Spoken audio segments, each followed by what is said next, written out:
Lalu bagaimana timnas Indonesia menatap laga perdana Piala AFF 2024? Apakah hasil lawan Myanmar akan jadi penentu bagi laga selanjutnya? Kita bahas bersama dengan pengamat sepak bola M. Kusnaini yang sudah bergabung bersama kami di Kompas Malam. Selamat malam Bung Gus. Selamat malam Yasir. Ini tinggal menghitung hari laga AFF 2024 ini berlangsung. Menurut Anda seberapa penting sih ini laga perdana timnas Indonesia di Piala AFF ini?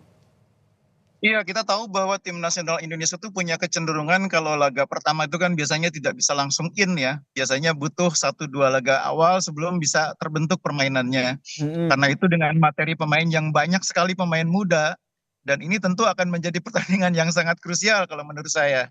Disinilah pentingnya peran pemain-pemain senior seperti Asnawi, Pratama Arhan, kemudian juga ada Rafa yang sudah langganan main di timnas senior.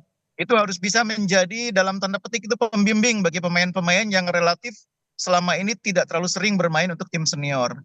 Jadi memang sangat penting laga pertama ini butuh perhatian khusus, dan mudah-mudahan Coach Sintayong bisa mendapatkan semua pemain terbaiknya, semua pemain dalam kondisi yang baik untuk menghadapi laga perdana ini. Apalagi Myanmar juga, saya pikir kita harus tidak boleh anggap enteng ya, karena mereka punya materi pemain yang cukup bagus dengan hadirnya sejumlah pemain yang kita bisa sebut naturalisasi juga gitu. Oke, ini yang jadi perbincangan di Piala AFF 2024 ini kan adalah timnas Indonesia yang mayoritas adalah U22 dengan sedikit tim seniornya. Ini Anda melihat kekompakan terus itu nanti kolaborasi yang digodok oleh STY dalam formasi permainan nanti akan seperti apa nanti, terutama laga melawan Myanmar ini? Iya, untungnya di antara pemain-pemain yang kita sebut pemain muda itu, Mhm. banyak di antaranya yang sudah sering dipanggil oleh timnas senior.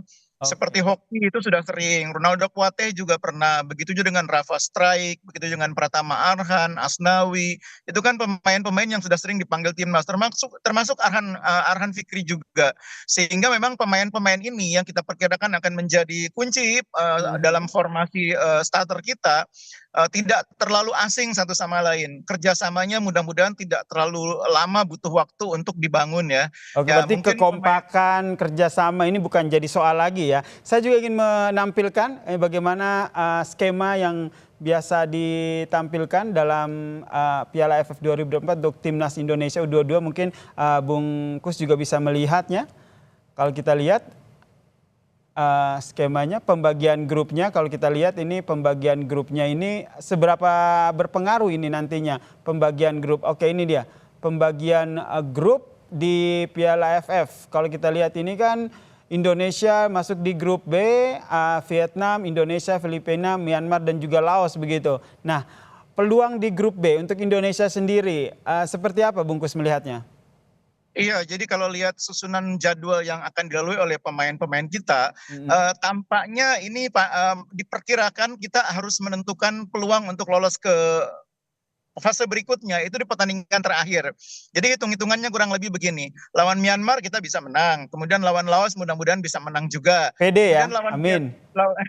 lawan Vietnam mungkin diperkirakan imbang. Nah, penentuannya nanti Mm-mm. terakhir lawan Filipina. Saya pikir skenarionya seperti itu. Karena Mm-mm. Filipina juga materi pemainnya cukup baik, Myanmar juga cukup baik, tapi yang paling kuat memang Vietnam yang bisa dibilang menurunkan full tim ya. Bahkan mereka sempat juga tes ke luar negeri, ke Korea Selatan, bertanding menghadapi sejumlah tim kuat di Korea Mm. Selatan. Sementara Indonesia materi pemainnya bisa dibilang 50% saja dari kekuatan yang sebenarnya. Oke, 50% saja dari kekuatan ini sebenarnya. Kemudian timnas ini mendominasi adalah U22 gitu. Apa yang menjadi catatan Anda? Karena ini menjadi sorotan ketika Piala AFF disampaikan bahwa wah, jangan sampai kita kalah lagi untuk ke-6 kalinya, ke-7 kalinya tidak bisa juara begitu, karena sudah 6 kali kita hanya masuk final.